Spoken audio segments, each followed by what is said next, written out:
ઉદાહરણ 3.5 મુક્ત પતન પામતા પદાર્થની ગતિની ચર્ચા કરો.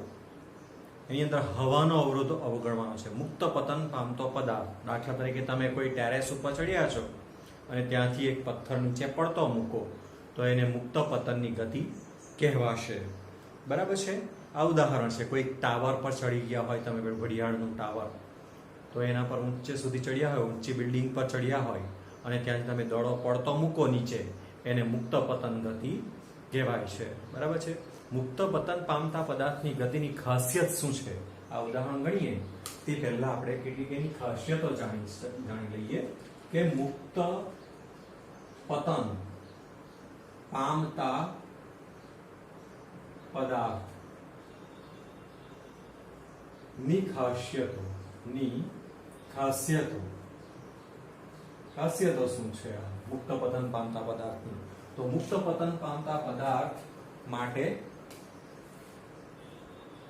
એ પ્રારંભિક વેગ એનો કેવો હોય? શૂન્ય હોય. પ્રારંભિક વેગ બરાબર v0 = 0 હોય. આ પહેલી વાર તમે કોઈ પણ પદાર્થને ઊંચા ટાવર ઉપરથી, આ રીતે આ એક ટાવર છે માનો કે, ત્યાંથી તમે અહીંયાથી એક પદાર્થને આમ પડતો મૂકો જમીન ઉપર પડતો મૂકો તો અહીંયા આગળ એનો પ્રારંભિક વેગ કેટલો હોય?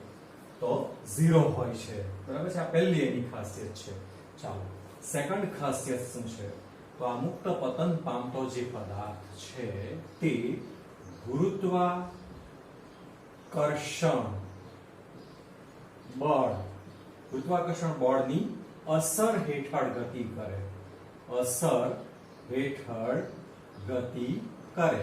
બરાબર છે. ગુરુત્વાકર્ષણ બળની અસર હેઠળ એ નીચે તરફ ગતિ કરે છે, તો આપણે જાણીએ છીએ. બરાબર. તો પ્રવેગ માટે એનો પ્રવેગ કેવો હશે? ચાલો બોલો, પ્રવેગ કેવો હશે? તો પ્રવેગ એ ગુરુત્વ પ્રવેગ g જેટલો હશે એનો પ્રવેગ. બરાબર છે. ગુરુત્વાકર્ષણ બળ ને લઈને પ્રવેગ જે ઉત્પન્ન થાય છે એ કયો પ્રવેગ છે? ગુરુત્વ પ્રવેગ g છે. આપણને ખબર છે કે કોઈ પણ પદાર્થ ઉપર બળ લગાડીએ તો એની સીધી અસર શું છે? તો એ પ્રવેગી ગતિ કરે. આ એની સીધી અસર છે. તો અહીંયા આગળ બળ ગુરુત્વાકર્ષણ લાગે છે તો સીધી અસર શું છે? તો ગતિમાં શું ઉદ્ભવે? પ્રવેગ ઉદ્ભવે. બરાબર છે. વેગમાં સતત વધારો થાય અને એ વધારો પણ અહીંયા આગળ ખાસિયત આગળ આપણે લખીએ ને આ ગતિની, તો આમ પણ અહીંયા કહી શકાય કે આ પ્રવેગ કેટલો છે? g બરાબર તો 9.8 મીટર પર સેકન્ડ સ્ક્વેર જેટલો. અને એ પ્રવેગ પાછો અચળ રહે છે સમગ્ર ગતિ દરમિયાન. અચળ પ્રવેગી ગતિ કહેવાય. આની ખાસિયત આગળ જોઈએ. બરાબર છે. આટલો પ્રવેગ હોય છે તો એ પાછો કેવો રહે છે? પ્રવેગ પણ અચળ રહે છે. અચળ પ્રવેગી ગતિ એને કહેવાશે આપણે. બરાબર છે. અચળ પ્રવેગી ગતિનો મતલબ એવો થાય કે સતત આ પદાર્થના વેગમાં એક સરખો વધારો સમયની સાથે થાય છે. એક સરખો વધારો. પહેલી સેકન્ડ તો 2 મીટર પર સેકન્ડ સ્ક્વેર પ્રવેગ હોય, બીજી સેકન્ડ તો 4 મીટર પર સેકન્ડ સ્ક્વેર પ્રવેગ હોય, ત્રીજી એ તો 6 મીટર પર સેકન્ડ સ્ક્વેર. આવી રીતે બબ્બે મીટર પર સેકન્ડ એ રીતે એમાં વધારો, એક સરખો વધારો વેગમાં, પ્રવેગમાં નહીં, વેગમાં સરખા સમયગાળામાં એક સેકન્ડ આ બીજી સેકન્ડ એ સરખા સમયમાં વેગમાં ફેરફાર 2 મીટર પર સેકન્ડ, અહીંયા 4 થઈ જાય, અહીંયા 6 મીટર પર સેકન્ડ થઈ જાય. આ વેગમાં હવે સરખા સમયગાળામાં સરખો ફેરફાર થાય, વધારો થાય, એક સરખો વધારો થાય. એટલે એક સરખો વધારો એટલે એક સરખો પ્રવેગ. એક સરખો પ્રવેગ એટલે અચળ પ્રવેગ. બરાબર છે. તો આ રીતે આપણે એને અચળ પ્રવેગી ગતિ કહી શકીએ. તો આ એની ખાસિયત છે. મુક્ત પતન પામતા પદાર્થની ખાસિયત છે અચળ પ્રવેગી ગતિ. ચાલો, હવે અચળ પ્રવેગી ગતિ માટે આપણે કેટલાક સમીકરણોની વાત કરવાના છે. અચળ પ્રવેગી ગતિ માટે તો આપણને ખબર છે કે અચળ પ્રવેગી ગતિ માટે આપણને ખબર છે કે v અંતિમ વેગ v0 પ્લસ at બરાબર છે આ સમીકરણ આપણે ખ્યાલ છે પછી સ્થાનાંતરનું સમીકરણ છે y is equal to v0t plus half at square પછી ત્રીજું સમીકરણ છે v square minus v0 square is equal to twice ay તો આ રીતે ત્રણ સમીકરણો અચળ પ્રવેગ ગતિના આપણને ખ્યાલ જ છે ઓલરેડી બરાબર છે ચાલો હવે મુક્ત પતન પામતા પદાર્થ માટે આ સમીકરણો કેવા છે મુક્ત પતન પામતા પદાર્થ માટે આ સમીકરણનું સ્વરૂપ કેવું થશે તો આપણને ખ્યાલ છે બરાબર આપણને ખ્યાલ છે કે a ઇઝ ઇક્વલ ટુ પ્રવેગ છે તો પ્રવેગ અહીંયા આગળ આપણે કયો લેવાનો છે g લેવાનો છે અને બીજી એક વાત વિદ્યાર્થી મિત્રો અહીંયા કરી દઉં તમને કે a is equal to minus g અહીંયા લઈશું માઈનસ કેમ લઈએ તો આ જે ગતિ મુક્ત પતન પામતા પદાર્થની છે બરાબર છે તે ગતિ આપણે આ ઉગમ બિંદુ લઈએ ધારો કે તો આ તરફ y ધન છે આ તરફની દિશાને ઋણ દિશા તરીકે લઈએ છે તો મુક્ત પતન પામતા પદાર્થની ગતિ કઈ દિશામાં થાય છે ઋણ દિશામાં થાય છે માટે પ્રવેગ કઈ દિશામાં હોય ગુરુત્વ પ્રવેગ ઋણ દિશામાં હોય અધો દિશામાં હોય હંમેશા પ્રવેગની દિશા એટલા માટે એને માઈનસ લેવાનું છે આપણે અને એ કેટલું પાછું માઈનસ 9.8 મીટર પર સેકન્ડ સ્ક્વેર તો આ જે સમીકરણ છે એનું સ્વરૂપ મુક્ત પતન પામતા પદાર્થ માટે કેવું થશે તો આપણે અહીંયા લખીએ v is equal to v0 આપણને ખબર છે એ શું થશે 0 થશે આપણે ઓલરેડી ખાસિયત શીખી ગયા છે પ્રારંભિક વેગ v0 ઇક્વલ ટુ 0 થશે તો આપણે v0 માટે 0 મૂકીએ અને અહીંયા માઈનસ gt તો મુક્ત પતન પામતા પદાર્થ માટે અંતિમ વેગનું સમીકરણ આ શેનું સમીકરણ છે અંતિમ વેગનું સમીકરણ v માઈનસ 9.8 into t આ રીતે મળશે આપણને પહેલું સમીકરણ ઓકે ચાલો આપણે સેકન્ડ સમીકરણ પણ જોઈએ સેકન્ડ ઇક્વેશન પણ આપણે અચળ મુક્ત પતન પામતા પદાર્થ માટે જોઈએ આપણે સેકન્ડ તો આપણને ખ્યાલ છે અહીંયા સ્થાનાંતર છે y એટલે તો સ્થાનાંતર y ઇઝ ઇક્વલ પ્રારંભિક વેગ આપણે 0 લેવાનો છે આપણને ખ્યાલ છે પ્રારંભિક વેગ 0 તો 0 પછી અહીંયા પ્લસ ની જગ્યાએ માઈનસ જ લઈશું કારણ કે a equal to minus g મૂકવાના છે આપણે a equal to minus g મૂકવાના છે તો માઈનસ હાફ gt સ્ક્વેર એના ઉપરથી y is equal to minus half 9.8 into t square તો આ થયું આપણું આ સેકન્ડ સમીકરણ એટલે y ઇઝ ઇક્વલ ટુ અહીંયા ભાગાકાર કરીને લખ્યું છે 4.9 t સ્ક્વેર આ સમીકરણ આપણું સ્થાનાંતરનું થશે ચાલો હવે ત્રીજું સમીકરણ ત્રીજું સમીકરણ આપણે આ જોઈએ આ રહ્યું તો આ પણ અંતિમ વેગનો વર્ગ છે અને આ પ્રારંભિક વેગનો વર્ગ છે અંતિમ વેગ બરાબર છે એટલે તમને ખ્યાલ હશે t 0 સમય ગતિ જ્યાં શરૂઆત કરે તે વેગને v0 કહેવામાં આવે અને પછી અમુક સમય પછી એ t સમયે ધારો કે એનો વેગ v હોય તો એને અંતિમ વેગ કહેવામાં આવે અંતિમ વેગનો વર્ગ માઈનસ પ્રારંભિક વેગનો વર્ગ તો આપણને ખબર છે પ્રારંભિક વેગ તો 0 લેવાનો છે તો અહીંયા આપણે ફક્ત v2 લખીશું -0 ઇઝ ઇક્વલ ટુ માઈનસ જ લખીશું કારણ કે પ્રવેગ જે છે એ તે -g જેટલો આપણે લેવાનો છે ફરી પાછા ઇક્વલ ટુ y લઈ શકાય તો એના પરથી v2 is equal to -2 into 9.8 into y g બરાબર 9.8 લીધો આપણે તો એના પરથી v ઇઝ ઇક્વલ ટુ મળશે 8 2 16 6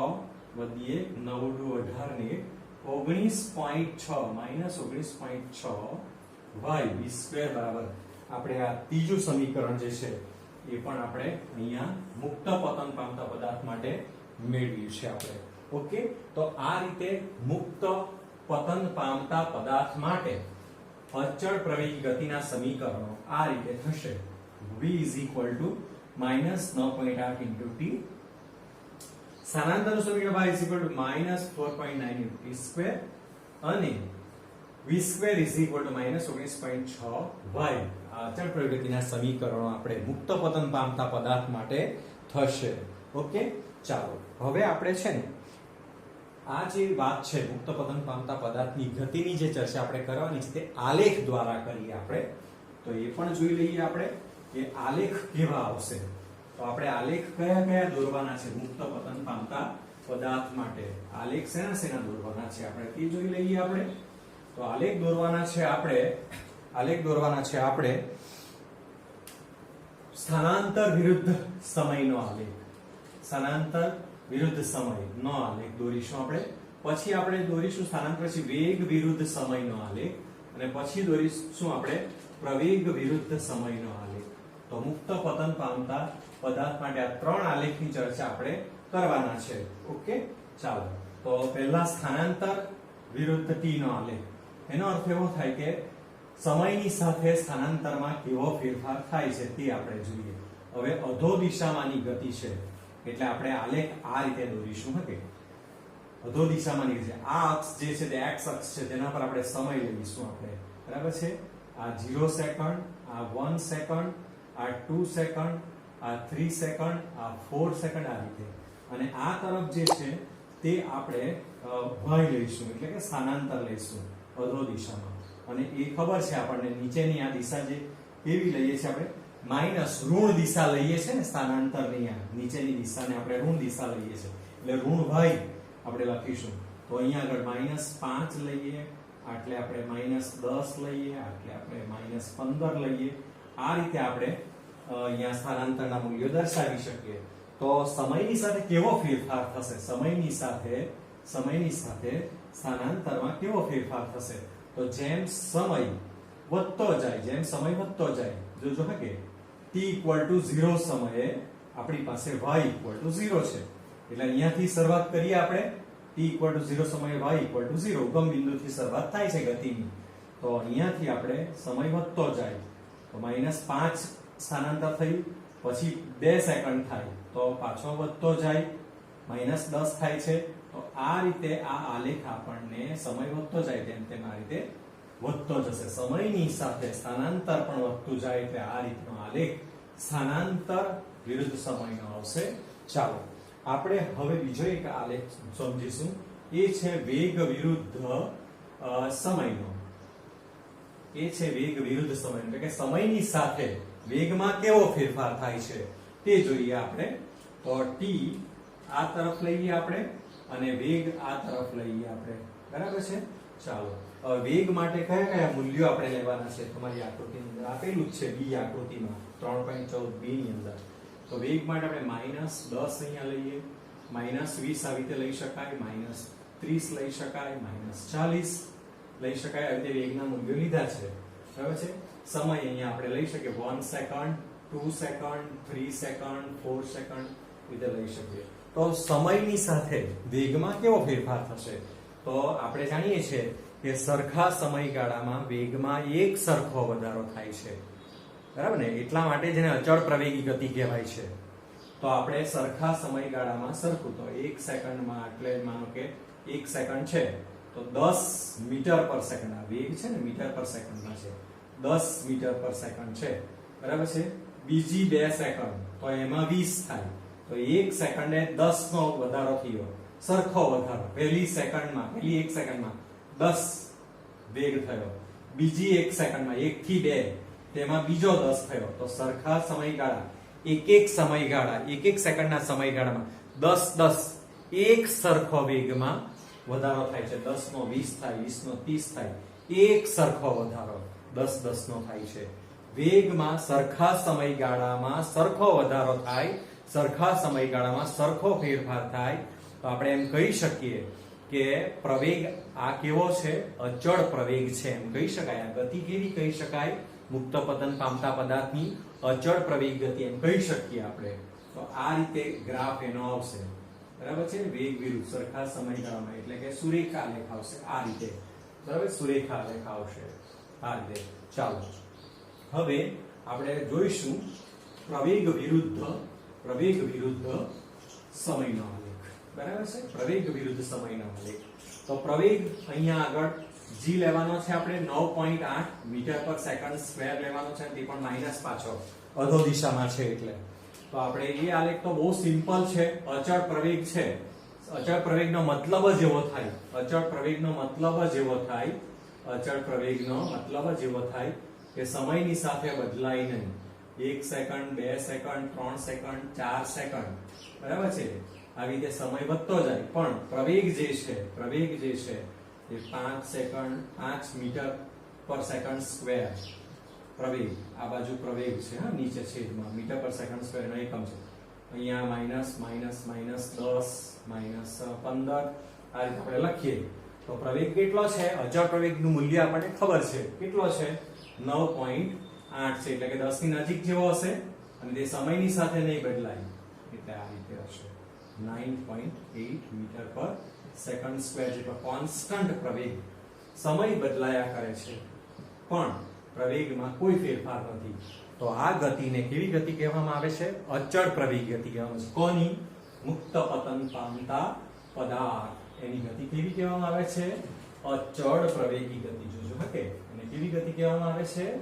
અચળ પ્રવેગી ગતિ કહેવામાં આવે છે. અને અચળ પ્રવેગ કેટલો? g is equal to 9.8 metre પર સેકન્ડ સ્ક્વેર જેટલા મૂલ્યનો. તો વિદ્યાર્થી મિત્રો, આપણે ઉદાહરણ કયું જોયું છે? 3.5 ની અંદર આપણે મુક્ત પતન, ફ્રી ફોલ જેને કહેવાય છે, આ લોકો શું કહે છે ને? Free fall.